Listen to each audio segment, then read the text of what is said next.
Buenos días a todos. Son y 35 y 36. Parece que más o menos el número de participantes ya se ha ido estancando, que ya están todas las personas en principio dentro del seminario.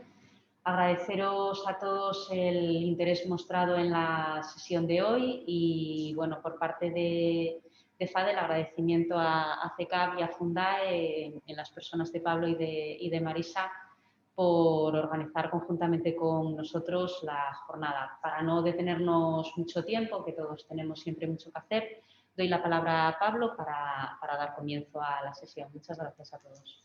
Muy bien, gracias, Guiomar. Bueno, lo mismo, agradecer la presencia de todas las personas que estáis al otro lado de la pantalla esta mañana con nosotros.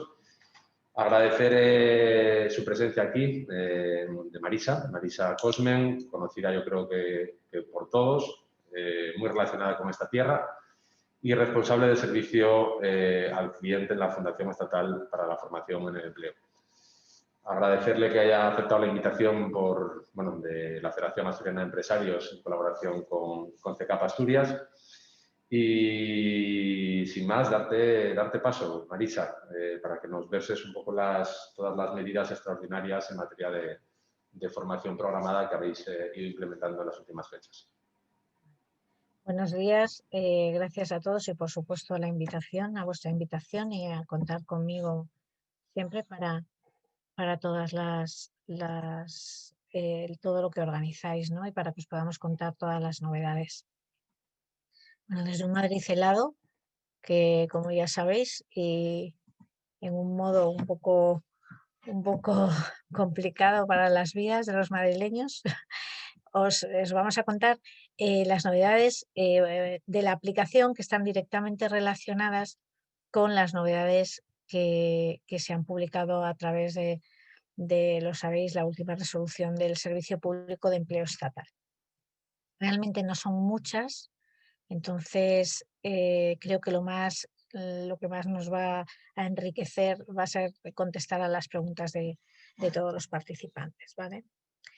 Bueno, una novedad muy importante que la Fundación quiere tratar como tal es el apartado de Te ayudamos, que es un apartado al que se puede acceder cuando una empresa de menos de 25 trabajadores se quiere registrar como empresa bonificada. ¿Qué permite este apartado? Este apartado permite contactar directamente con los servicios de la Fundación y te da la opción de elegir si quieres que te llamen por teléfono o si quieres que te escriban para ayudarte en este registro. Te ayudan en el registro de alta como empresa bonificada y además te hacen, este apartado de Te ayudamos permanece vivo en la aplicación durante todos los trámites, de forma que en cualquier momento puedes establecer ese contacto con la Fundación a través de ese medio, ¿no? Por otro lado, se mantiene la opción de aula virtual. Y aquí sí que quiero insistir que el aula virtual es síncrona, porque muchas empresas están consultando con nosotros, todavía siguen confundiendo la modalidad síncrona con la asíncrona. Entonces, muy importante, el aula virtual es modalidad síncrona y por tanto se considera formación presencial, con lo que esto supone a nivel de módulos económicos para el reconocimiento de la bonificación, y eso es muy importante.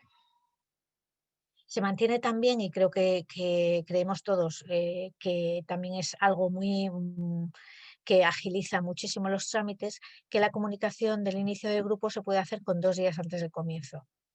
Por tanto, la cancelación, cambio de horario, fecha o localidad, como es lógico, se puede hacer antes con un día de antelación, ¿no? Al inicio de la formación. El mantener la comunicación con 2 días, como he dicho antes, supone agilizar muchísimo en las empresas la organización de la formación y el inicio de la formación, y que la formación pueda ser comunicada y por tanto, y por supuesto, esperamos bonificada.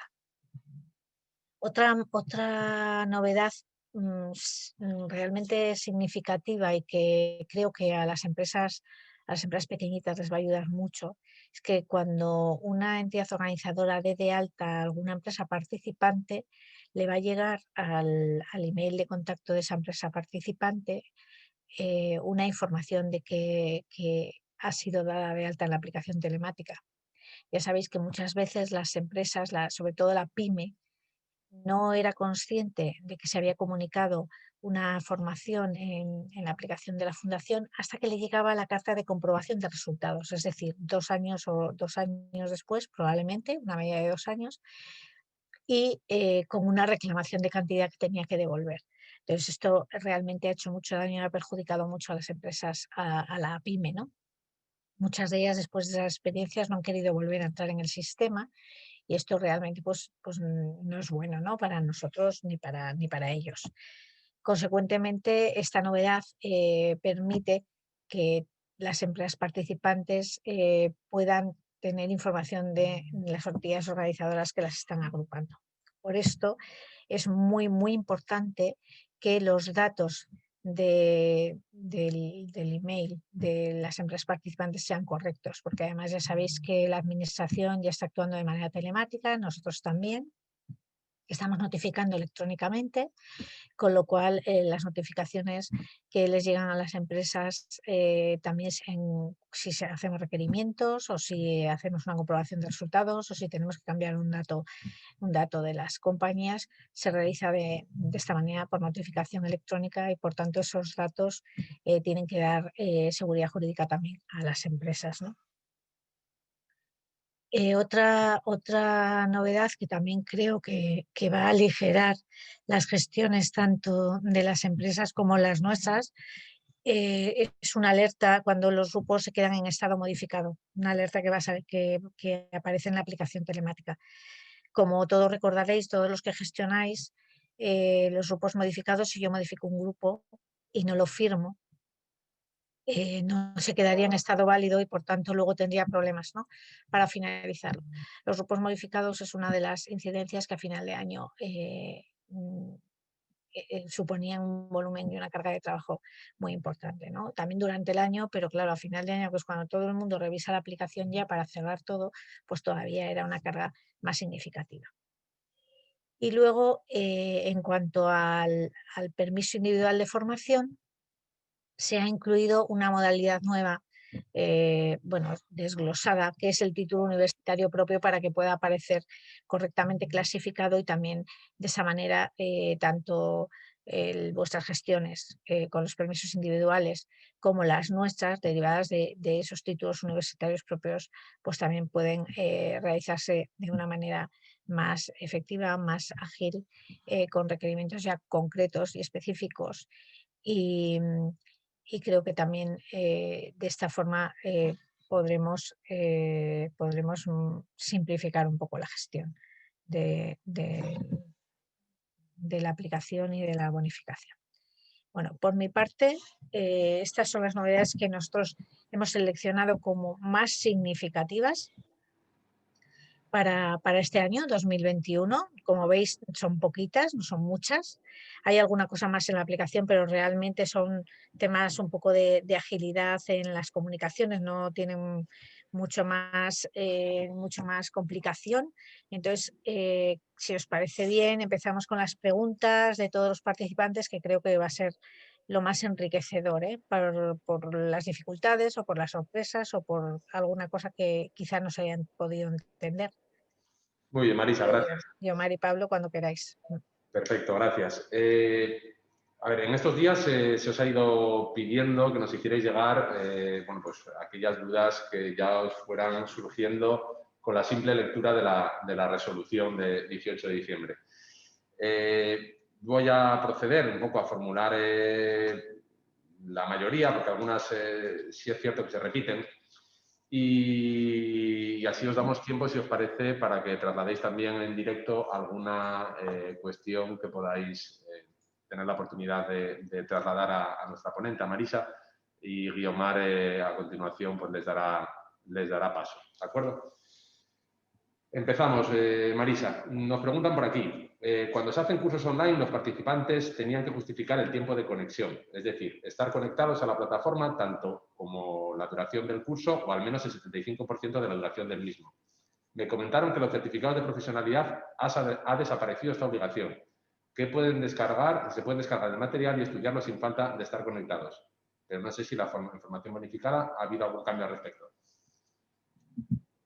Bueno, en cuanto, no quiero entrar en los certificados de profesionalidad, pero como todos sabéis muy bien, los certificados de profesionalidad, los centros acreditados en certificados de profesionalidad en modalidad teleformación, como todo su contenido es analizado y aprobado para que pueda hacerse de determinada manera y con determinado itinerario formativo, esto de que no, que te puedes descargar, pues dependerá del tipo de certificado y las condiciones en las que te lo haya aprobado la autoridad competente, ¿eh? Yo quiero dejarlo claro porque esto de que no puedo descargar mi contenido y demás, lo veo un poco dudoso cuando se revisa precisamente lo que se está acreditando es ese contenido a través de una plataforma. Entonces, ahí creo, sí que rogaría que las personas que tienen esta información se enteren bien, con los servicios no solo de empleo, sino ahora mismo ya con también educación, ¿no? Que se les ha transferido las competencias. Eso lo matizo, pero porque me parece muy importante, porque los certificados sí están muy controlados y es muy importante conocerlo. En cuanto al 75%, es verdad que en un momento dado hubo anulaciones porque se entendía que los participantes tenían que estar conectados al menos el 75%. Esta incidencia, por decirlo de alguna manera, ya no se está analizando así, ni se está dando desde hace ya, yo creo que 2 años más o menos. Por la conexión del 75% no se puede anular. O sea, esto es un dato más, pero cuando uno revisa un curso en materia de teleformación, un curso online, uno no solo tiene que revisar las conexiones del participante, sino que también tiene que revisar la trazabilidad del participante, es decir, por dónde ha pasado, qué parte del temario ha hecho, qué ejercicios ha hecho, qué actividades, qué controles de seguimiento, y sí que dice la norma que tienes que haber hecho al menos el 75% de los controles de seguimiento. Evidentemente, si nosotros analizamos un curso de 100 horas y todos los participantes lo hacen en 10, hombre, pues es un indicio de que hay algo que está mal, o sea, o que no funciona bien, o a lo mejor incluso hasta la propia plataforma de teleformación que no está computando bien, que eso también ocurre, también ocurre. Entonces es un indicio para que se revise todos los datos que hay que revisar, pero evidentemente solo con una conexión no nos podemos quedar. Un curso de online hay que revisar todos los elementos de ese curso, vamos, muy importante la trazabilidad del alumno, o sea, importantísimo, por dónde ha pasado, el tiempo que ha dedicado a cada parte, si ha superado los ejercicios, si no, cuál ha sido la labor del tutor. O sea, hay que hacer una labor completa, no quedarnos solo en los tiempos. Muy bien. Nos preguntan por aquí, en el caso de impartición bimodal, ¿puede un mismo alumno conectarse al aula virtual o ir presencialmente según sus necesidades o disponibilidad? ¿O tiene que ir siempre presencial o siempre virtual? A ver, ahora mismo ya se permite que el curso, se permite que en un mismo grupo, porque a finales del año pasado las instrucciones que teníamos era que si había alumnos conectados a través de aula virtual o alumnos presenciales en el aula, se comunicaran 2 grupos diferentes, ¿vale? Ahora mismo ya se puede comunicar un único grupo, porque en el grupo tú comunicas tanto el lugar de impartición como la conexión de aula virtual. Es modalidad presencial y puedes comunicar todo.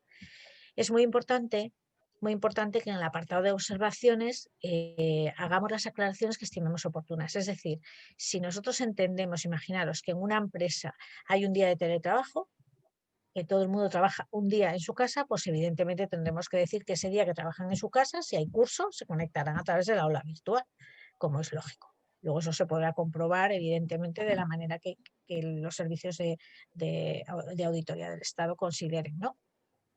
Pero lo deberíamos decir en observaciones. Igual que deberíamos decir en observaciones que si hay alguien que se tiene que quedar en su casa por motivos X, los que sean y que están admitidos en nuestra empresa, pues va a poderse conectar a través de aula virtual. O porque no quiere ir al aula, que hay gente que tampoco quiere ir al aula con más personas y también puede ser, ¿vale?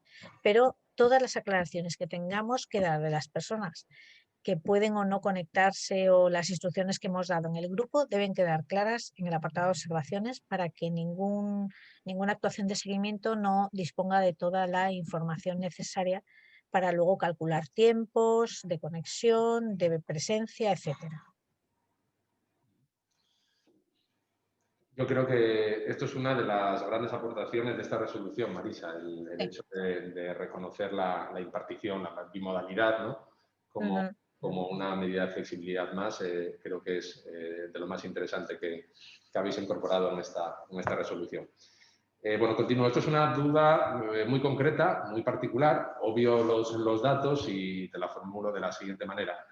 Una empresa bonificada X, bueno, la formación y el material didáctico se lo factura un centro de formación Y. ¿Hay algún inconveniente en esto teniendo en cuenta que son empresas del grupo y que tienen el mismo gerente?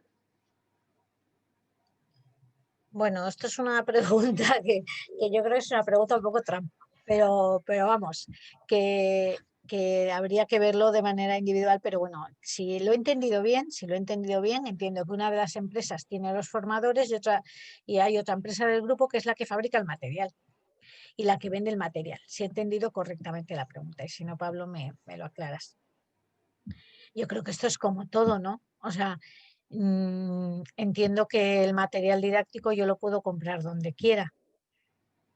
Yo lo puedo comprar donde quiera. No hay nada que diga que yo no puedo comprar el material didáctico y de hecho muchas empresas lo compran a otros. O sea, todos conocemos empresas que son especialistas en redactar y elaborar materiales didácticos o si redactarlos para incorporarlos también en las plataformas. O sea, que esto se hace a nivel general.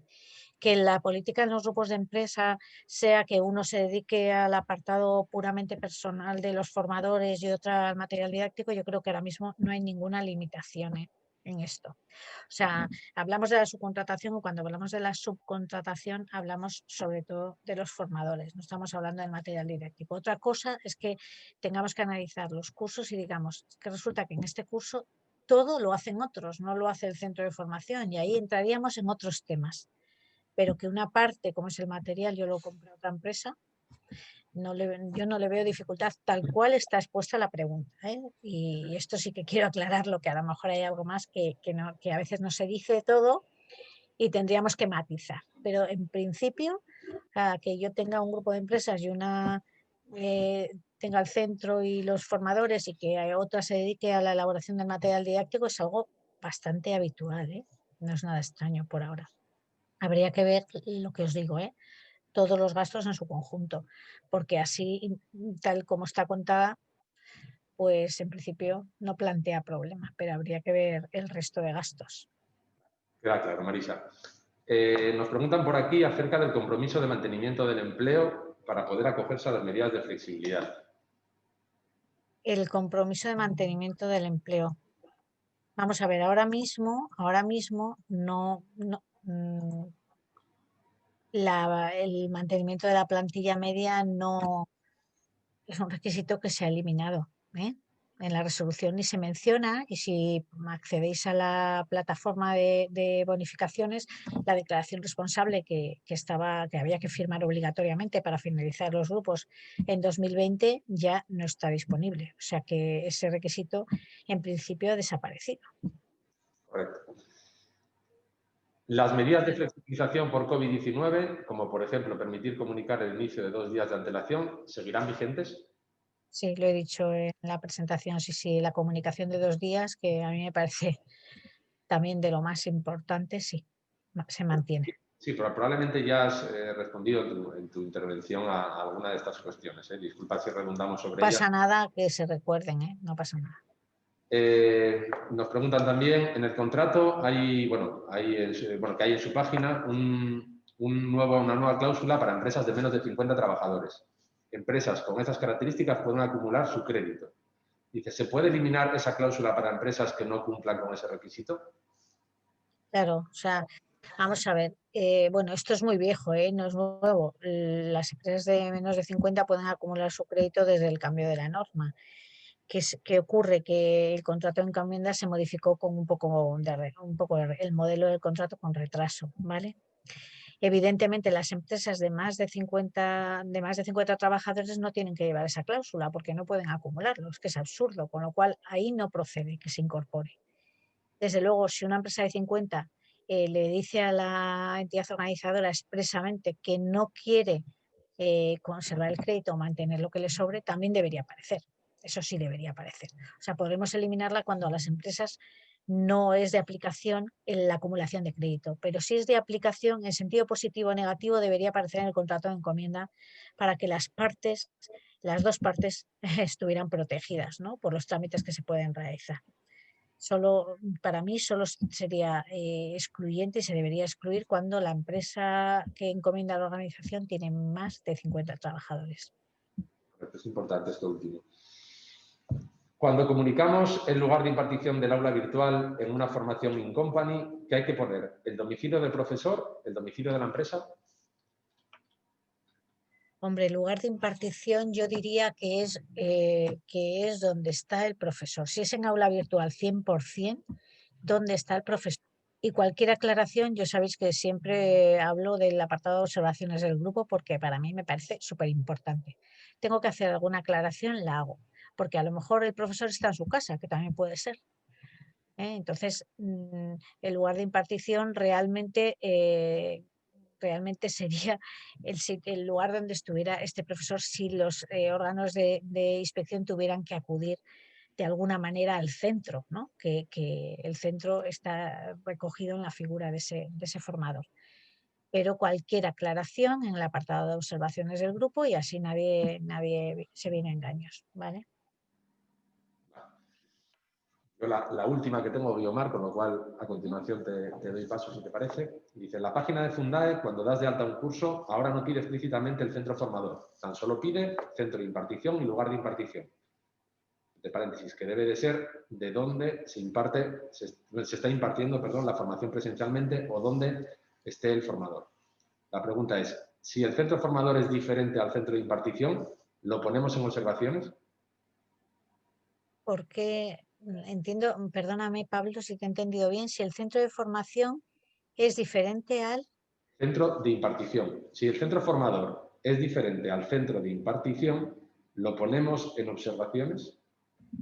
Yo creo que... No la entiendo yo muy bien la pregunta, la Yo verdad. creo que tampoco, porque yo creo que aquí hay una confusión entre el centro formador, que ya sabéis que además si lo comunica una entidad organizadora, lógicamente hay un contraste directo con la inscripción o la acreditación, si fuera un certificado de profesionalidad, con lo cual esto evidentemente lo tenemos que tener controlado.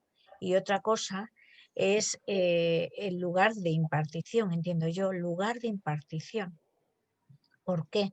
Porque a veces el centro es uno, pero el lugar de impartición es otro, como pueden ser las instalaciones de la empresa u otra cosa. Entonces, si tenemos la más mínima duda, utilizamos el apartado de observaciones y lo aclaramos. Pero una cosa es el centro que está impartiendo y otra cosa es el lugar donde se imparte, que son cosas diferentes. Y además aparece en la aplicación, sale un mensaje en rosa que te dice que debe coincidir con la dirección donde se está impartiendo el centro, en el lugar de impartición. Entonces, si hubiera alguna duda, la aclaración desde luego en el apartado de observaciones. Bueno, tenemos muchas Bueno, preguntas por ahí. Por ahora, si no crece, tenemos unas cuantas preguntas, Marisa, que Vale. paso a formularte, intentando resumírtelo lo más posible, porque algunas son un poco larguillas. Nos comenta uno de los participantes, que yo creo que hiciste alusión en la exposición a este tema, si en un mismo grupo de formación podría coexistir alumnos que utilicen aula virtual y alumnos que tengan una asistencia presencial. Sí, pueden coexistir. Vale, por eso sí he dicho también que si hay que hacer alguna aclaración, he puesto el ejemplo, por ejemplo, de un día de teletrabajo que ocurre en muchas empresas, por ejemplo, y coincide con tu formación, o una circunstancia como la que estamos viendo ahora en Madrid, por ejemplo, pues nosotros empezamos nuestra formación a través de aula virtual. Y en principio iba a ser presencial, por ejemplo, de idiomas, y se ha pasado a aula virtual. Pues estas son circunstancias que evidentemente se pueden comunicar y aclarar en observaciones. Perdona, Marisa, al respecto, aunque sé perfectamente que no es el motivo de la jornada de hoy, pero ¿esto tiene extrapolación a formación de oferta?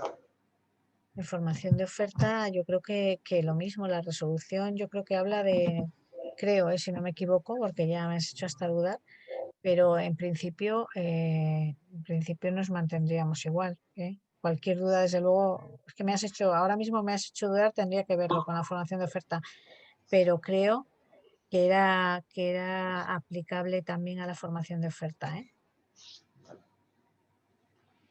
Y lo Eh, mismo, la formación de oferta se está intentando, se está velando porque todo el mundo pueda cumplir con el objetivo de la convocatoria. Hablo de estatal, ¿eh? Hablo de oferta estatal siempre, porque se cumpla el objetivo último de las convocatorias, que es que las personas se formen y reciban formación, ¿vale?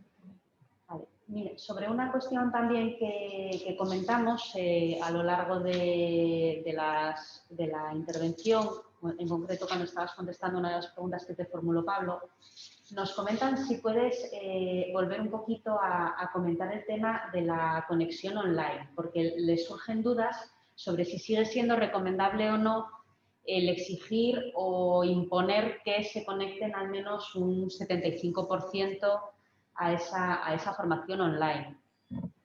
A ver, vamos a ver. Dos cosas. Una, que en la página web están colgadas en el apartado de empresas, en documentos y en el apartado de documentación, ¿no? Las instrucciones de seguimiento del Servicio Público de Empleo, que creo que todo el mundo se debe revisar, eso es muy importante. Y dos, que como he dicho antes, el 75% no significa que yo pueda anular porque los alumnos se han conectado menos del 75%. No es una causa de anulación. Lo que sí he comentado es que, lógicamente, si en un curso de 100 todos los alumnos lo hacen en 10, eso te da un indicio de que hay que revisar algo más porque a lo mejor hay algo que está mal. Está o mal diseñado, podría estar mal diseñado el curso y a lo mejor el curso no tendría que tener 100 horas, tendría que tener, imaginaos, 20 o yo qué sé, o 15. O quizá incluso hasta la plataforma, y lo he comentado, a veces las plataformas no computan bien los tiempos. Y entonces también esto te da unos informes que no son reales con lo que está ocurriendo. Entonces, realmente que los alumnos no estén conectados menos del 75%, realmente solo es un dato informativo que hay que analizar con el resto de datos de conexiones, trazabilidad, actividad del tutor, etcétera, ¿vale? Es solo un dato informativo. Y un indicio, evidentemente, un indicio si en cursos, si ves que es que la conexión es francamente muy baja en los cursos de todos los alumnos, porque normalmente siempre hay algún alumno que se conecta menos porque siempre hay alguien más hábil, que va más rápido, eso pasa en todos los sitios, gente que va más lento, o sea que habrá gente con menos tiempo, con más tiempo, eso es lo habitual. Pero si te encuentras un curso que todos tienen muy poco tiempo, evidentemente es un indicio para que revises todo con más detenimiento, pero no, todo no se refiere a que esté el curso mal, sino que a lo mejor lo que os he dicho, técnicamente tampoco hay algo que falla y que también hay que ver, ¿comprendéis? Con el centro de formación. Eso es muy importante, yo creo, porque creo que la labor principal de las inspecciones y las revisiones también es ayudar a muchas veces que hay centros que todavía tienen dificultades para diseñar los cursos o para contratar las plataformas, etcétera. Entonces, desde el servicio de atención al cliente y orientación también se están revisando plataformas, se está ofreciendo a las personas cuando nos dicen es que tenemos un curso, la plataforma no lo tenemos claro, la estamos viendo con ellos. Y a veces lo que vemos es que, claro, mm, mm, como no entienden de formación y learning o formación online, muchas veces no hay criterio para decir, oye, esto no me sirve o esto es complicado o esto no debería ser así. Y entonces nos cuesta hasta encontrar los datos en las plataformas porque ni son fáciles, ¿sabéis? Y eso es porque la persona que muchas veces está vendiéndoles algo, se lo vende con su criterio y el que está en el centro a lo mejor no tiene el criterio muy claro.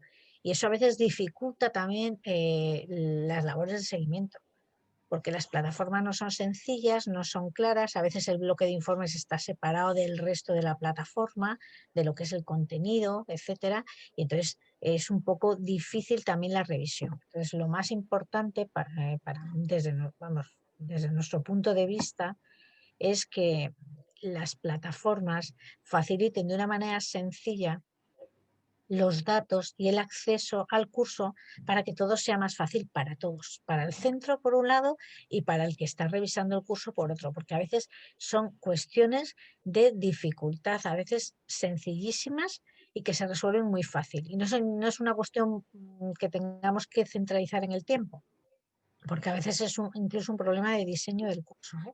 Y de los informes, ¿vale? Perdón. Nada, tranquilo. Bueno, sigo porque la verdad que van llegando cada vez más preguntas. Voy a intentar simplificarlas y poder ser un poco más concreta. En las aulas virtuales tienen dudas sobre la obligatoriedad o no de realizar pequeñas evaluaciones al final de la formación. Vamos a ver, esto afecta a toda la formación, o sea, esto no difiere en la formación en aula virtual del resto de la formación presencial.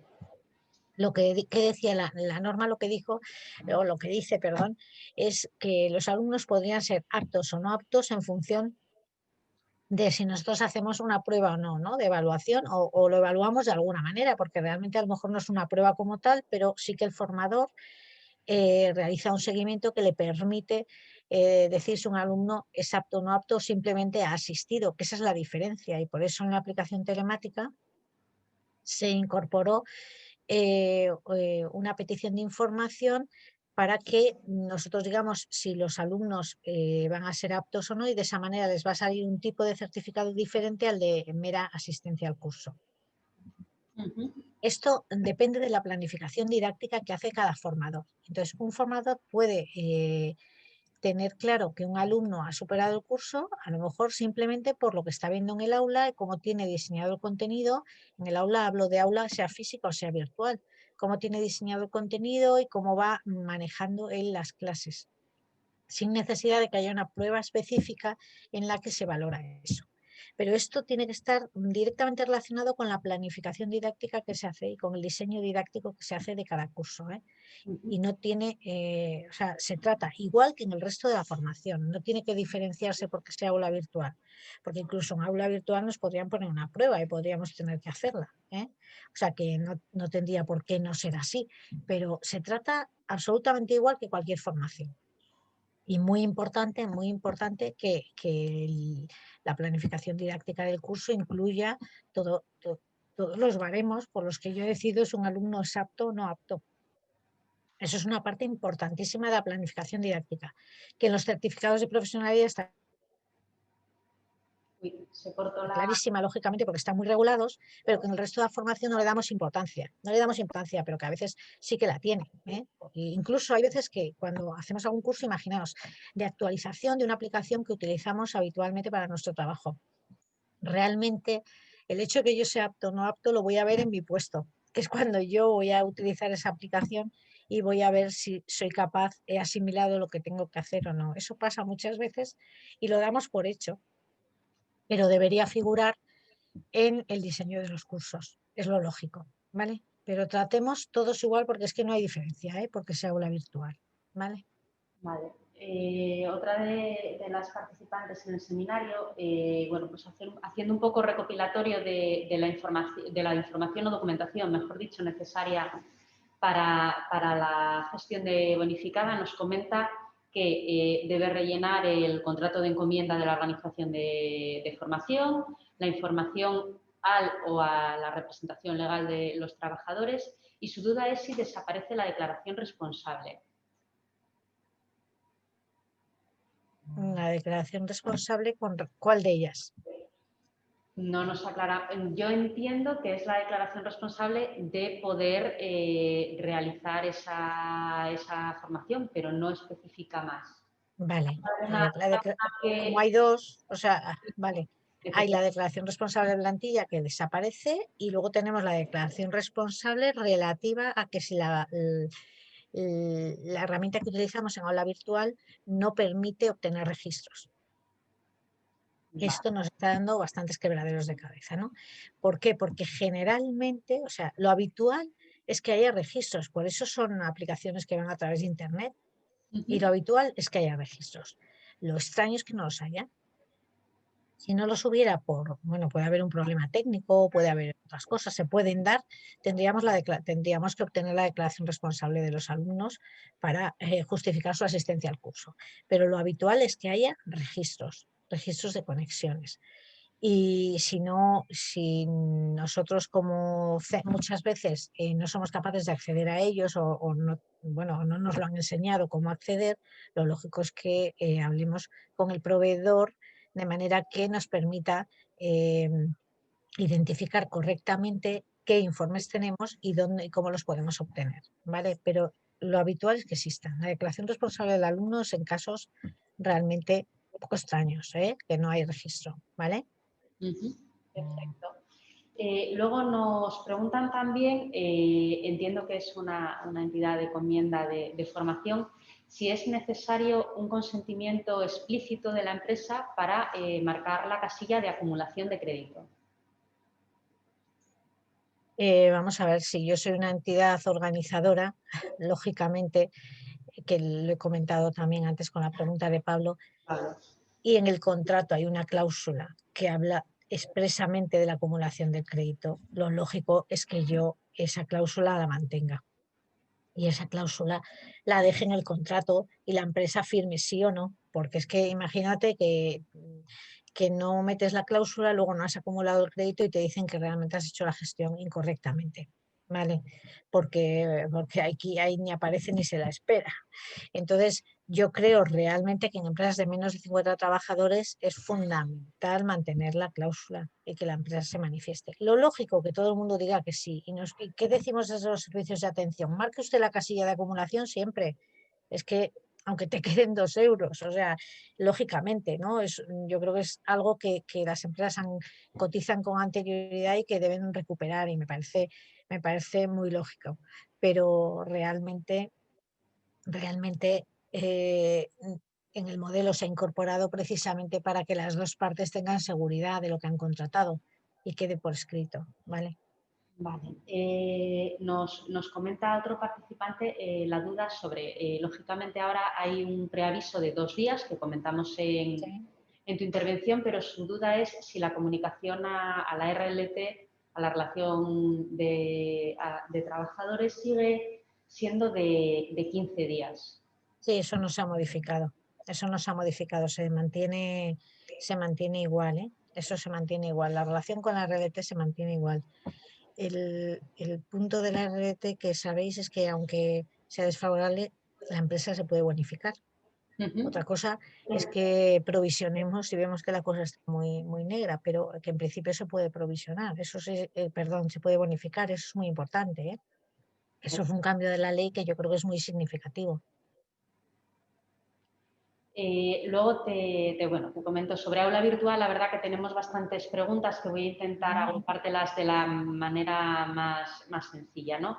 Principalmente sería que las distintas sesiones que hay en el aula virtual, que se suele acceder respecto a una URL o un enlace, sí se deben poner, en el caso de que haya distintas URLs, en observación. Sí, sí. Lógicamente tienen que conectarse, pues es necesario. Y en esta misma línea, y un poco yo creo que ya contestaste en 2 preguntas distintas a esta cuestión, es el tema de la conexión, ¿no? Que dudan de que por una parte puede ser el 100% de la valoración del aula virtual la conexión a esos enlaces o a esas herramientas. Bueno, un poco yo creo que tú habías puesto aquí en común que por un lado está la conexión, pero por otro lado está el cómo se haya diseñado la formación y lo que se haya... Es que esto es el resultado de que confundimos, estamos confundiendo formación online con aula virtual. Entonces, el aula virtual es presencial. A esos efectos de formación presencial, todos sabemos 75% de asistencia a las clases.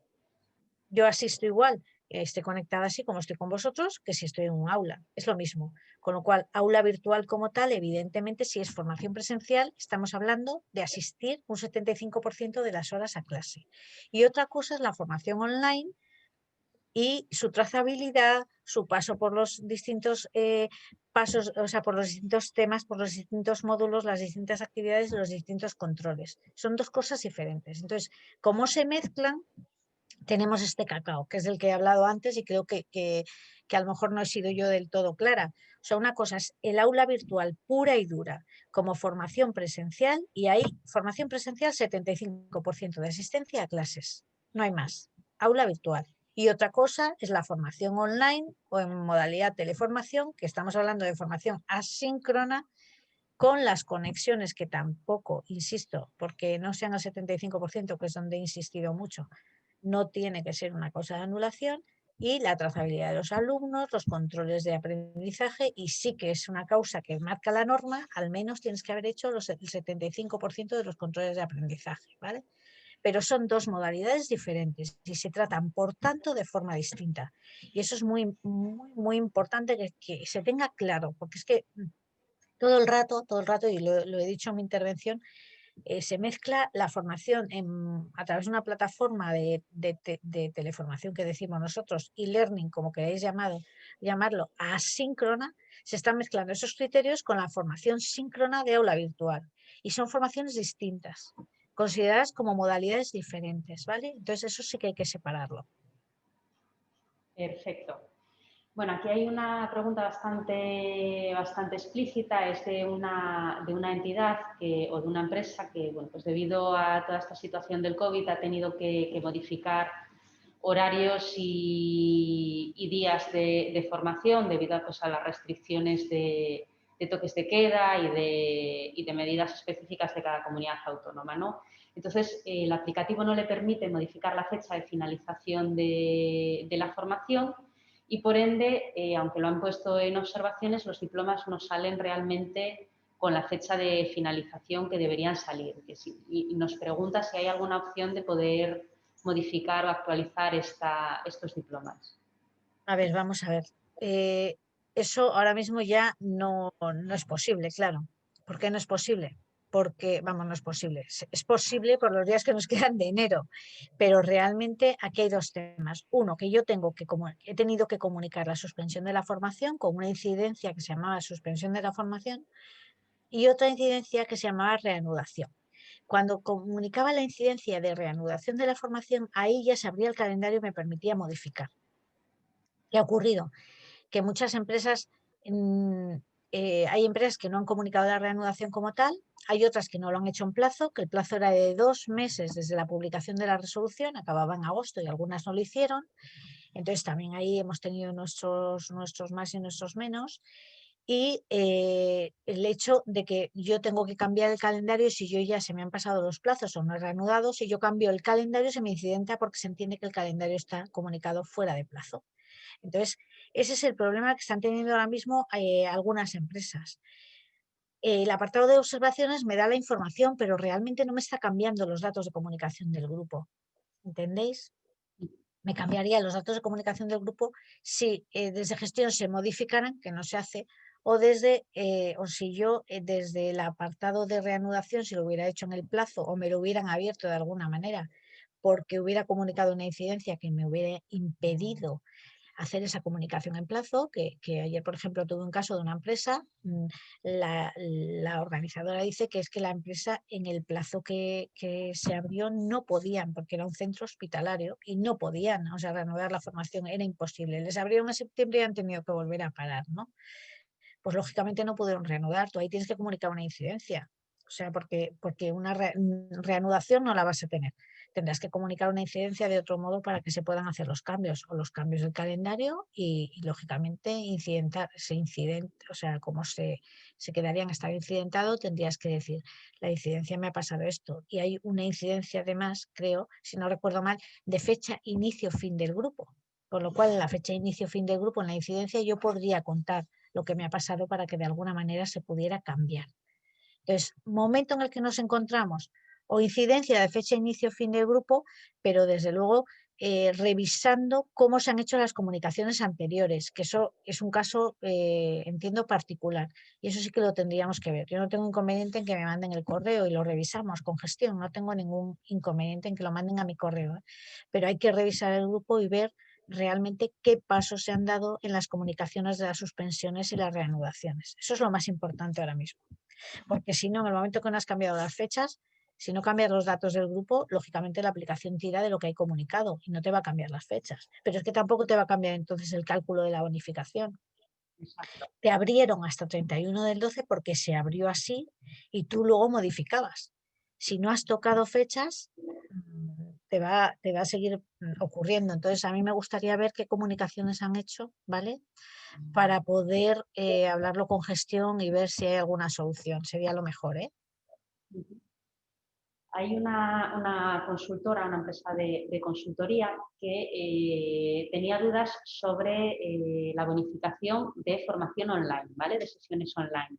Sobre todo concretar límite de participantes y la posibilidad de que sea una plataforma que permita esta formación. Que bueno, yo creo que Zoom permite hacer varias cosas, pero no formación online porque no te da los registros que necesitan, pero bueno, creo que es mejor que nos des tú la respuesta.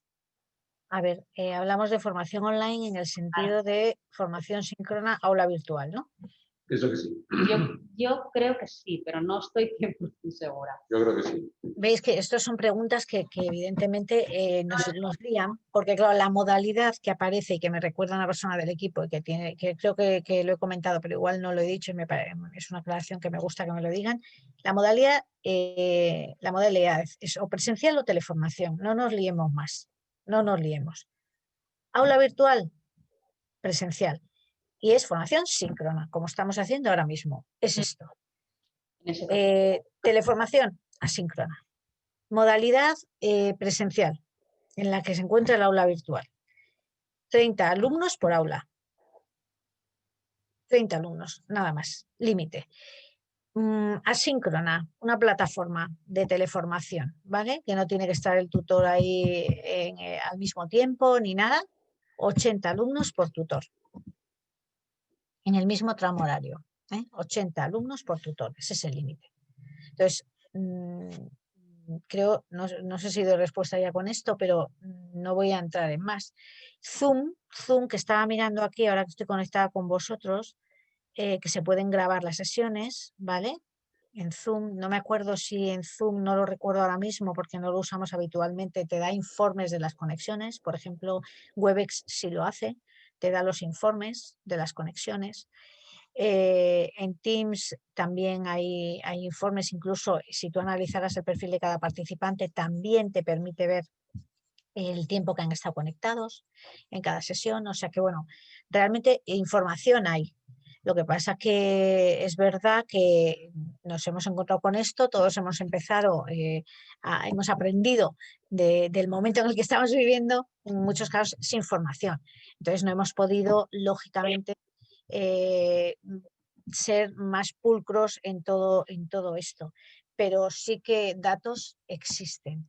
En algún caso sé que incluso desde otro perfil que no sea el perfil del usuario común, sino un perfil un poco de sistemas, también se pueden extraer. Esto alguna empresa nos lo ha comentado cuando hemos hablado con ellos, alguna empresa tecnológica, con lo cual yo creo que es un tema de hablarlo un poco también con las empresas de la tecnología para que nos enseñen, porque todos es verdad que hemos aprendido de esta manera, ¿no? Sin formarnos. Y es así, ellos también, ellos también, que ellos también llaman a la fundación porque quieren saber qué tipo de informes queremos, o sea que ellos también les ha pillado esto como, Dios mío, ahora está usando todo el mundo nuestras aplicaciones y necesitan mayor detalle de información, ¿vale? Pero Yo siempre recomiendo grabar, yo recomiendo, perdón, Guioma, no, recomiendo grabar, pero es una recomendación personal mía, porque es lo que yo haría si estuviera ahí, si fuera un centro. Yo desde luego las grabaría, porque así también tengo una prueba. yo solo era por clarificar un poco la pregunta, que como no era realmente muy específica, lo que estás trasladando es que valdría para aula virtual, que entendemos que es la presencialidad y que efectivamente la formación y la relación es síncrona, pero no la teleformación, ¿no? Bueno, más que nada por dejarlo claro a la persona que hizo la pregunta, que Sí, hablaba de online, que no encaja ni en un tipo de modalidad ni en ni otro, en otra. un poco clarificada la respuesta. Sí. Volviendo a una pregunta que hicimos anteriormente sobre la posibilidad de que en un mismo grupo haya gente que esté de forma presencial o en aula virtual, nos plantean la duda de si en cualquier momento de la impartición estos participantes pueden cambiar de una modalidad a otra, es decir, alternar su asistencia en presencial físico o aula virtual indistintamente y en los momentos que ellos quieran, pues en este caso habría que hacer algún tipo de comunicación al He respecto. dicho que yo lo haría en el apartado de observaciones, ¿eh? Para ver de qué manera, o sea, porque evidentemente cuando un profesor va a impartir un curso tiene que saber un poco qué se va a encontrar, ¿no? Y si va a haber alguien en el aula o no va a haber nadie, o si lo vamos a comunicar con cuántos días de antelación o no, de qué manera. Entonces yo en el apartado de observaciones desde luego dejaría un poco cuáles son las normas del curso para que alguien pueda o no estar conectado desde la aplicación o estar en el aula físico. Yo lo aclararía, ¿eh? Bueno, vamos concretando un poco. Yo creo que un par de días más, si Sí, os parece, porque por respeto un poco a todos. A todos y al tiempo de todas las personas que estamos aquí, que estáis escuchando, que tampoco se detenga esto muchísimo. No obstante, Guiomar, y si Marisa se presta a ello, haremos una recopilación un poco de lo que vamos importante y, si te parece, Marisa, te lo trasladamos Sí. para poder, si puede, a medida de lo posible, nos dé respuesta. Sí. Quiero hacer un matiz en esta pregunta, porque me lo están diciendo por si no lo he entendido bien. No he entendido que sea un cambio de modalidad de online a plataforma, no. He entendido que es un cambio de estar en el aula física o estar a través de aula virtual, pero no hablamos de un cambio de modalidad. No he escuchado cambio de modalidad en ningún momento. Vale, fenomenal. La pregunta era la que comentabas. Sí, gracias. Bueno, pues si os parece, hacemos un par de preguntas más y aquellas personas que tengáis preguntas que no han quedado aclaradas o que no nos haya dado tiempo a ver, todos tenéis por el acceso a la aplicación en mi correo electrónico, que es guiomar@fade.es. Yo me presto a que nos enviéis las preguntas y poder daros respuesta con la mayor celeridad entre Marisa, Pablo y yo para que tengáis esas respuestas. Aprovecho también, que lo iba a comentar al final, pero por si se me olvida, que ahora se me viene a la cabeza, que la sesión se está grabando, por lo cual en cuanto podamos editarla a través de nuestro canal de YouTube de @fadecomunica, podréis tener acceso a la sesión que está quedando grabada en estos momentos. Marisa, te comento si te parece 2 preguntas más y bueno, damos un poco por finalizada la sesión y que bien las preguntas que han quedado pendientes de contestar. Sobre la plataforma de Fundae nos comentan que en formación presencial es lo único que solo te permite cumplimentar el centro de formación, ¿no? que ha de coincidir con el lugar de impartición. Entonces, su duda es que en el caso de que esa formación presencial sea en aula virtual, sí se notifica el domicilio del formador, si tienen que poner el CIF, si procede poner el CIF del centro formador y la dirección desde donde se va a impartir. Bueno, tienen ahí un poco, digamos, como de confusión sobre cómo comunicar ese dato a Fundae en la aplicación. Yo, porque no, bueno, ahora no quiero entretenerme más porque por no entrar en la aplicación yo y que lo veamos juntos todos en la aplicación, ¿vale? Entonces, lo que voy a hacer es entrar en la aplicación yo después para pasárselo a Guiomar, ¿eh? Y sacar los pantallazos del centro en la formación presencial, los que nos están pidiendo, y aclararos en cada punto lo que estamos requiriendo. Porque como os decía antes, realmente lo que me cruza con la inscripción es el centro que yo comunico. Y si no recuerdo mal, en el 2020 teníamos el centro y el lugar, porque claro, muchas veces el centro es una cosa y el lugar es otra. Entonces, yo puede ser que ponga un centro, ponga un CIF, ponga un centro, pero realmente la dirección es, imaginaos, si yo lo junto, que es lo que me estáis comentando, y por eso quiero ver yo los pantallazos, si yo lo junto tendría que poner el centro, pero la dirección seguramente no me aparecería la de ese centro, sino la del lugar donde estoy impartiendo, que como yo os decía puede ser el lugar de la empresa o puede ser otro sitio que hayamos decidido. Imagínate que decimos un hotel, porque tiene unas instalaciones mejores o más espacio. Entonces, voy a sacar yo los pantallazos por no meterme ahora con la firma, que igual tarda clave y tarda un poquito más y no es simplemente por no haceros esperar. Saco los dos pantallazos y se los pasamos a todo el mundo, ¿vale? Poniendo en cada caso lo que estamos requiriendo y para que no haya dudas de ningún tipo, ¿eh? Y ya está. Si os parece bien, me parece la mejor solución porque además ves la pantalla y ya tienes claro lo que tienes que poner en cada lugar, ¿vale? Perfecto, pues si te parece acabamos con una pregunta de RLT, de representante legal de los trabajadores, Sí. y quedamos abiertos a que nos envíen el resto de preguntas, que sí que ha quedado alguna pendiente de respuesta. Vale. Sobre la RLT, es verdad que pues, a veces se dan casos en los que hay diferentes centros de trabajo y por ende si hay diferentes centros de trabajo hay diferentes representantes de los trabajadores en Sí, cada uno de los sí. centros. Entonces, la duda que nos plantea una de las personas que está conectada es si esa comunicación debe realizarse a todos los representantes legales de los trabajadores de todos los centros o simplemente a aquel donde se va a realizar la formación. A todos los de todos los centros. Y esto sí, es verdad que no, yo no sé por qué no queda claro, bueno, no queda claro, es que en muchas empresas y muchas personas dicen, "Oh, es que, o sea, ¿por qué le tengo que comunicar a un centro de Lugo lo que va a hacer el centro de Madrid si en Lugo no se va a hacer nada?" Que yo, o sea, desde una lógica sí lo puedo entender, incluso en empresas, por ejemplo, que tienen distintas actividades,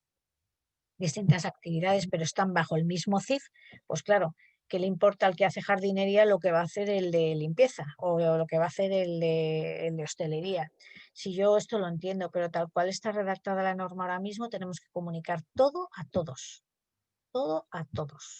los centros, siempre hablo del mismo CIF, ¿eh?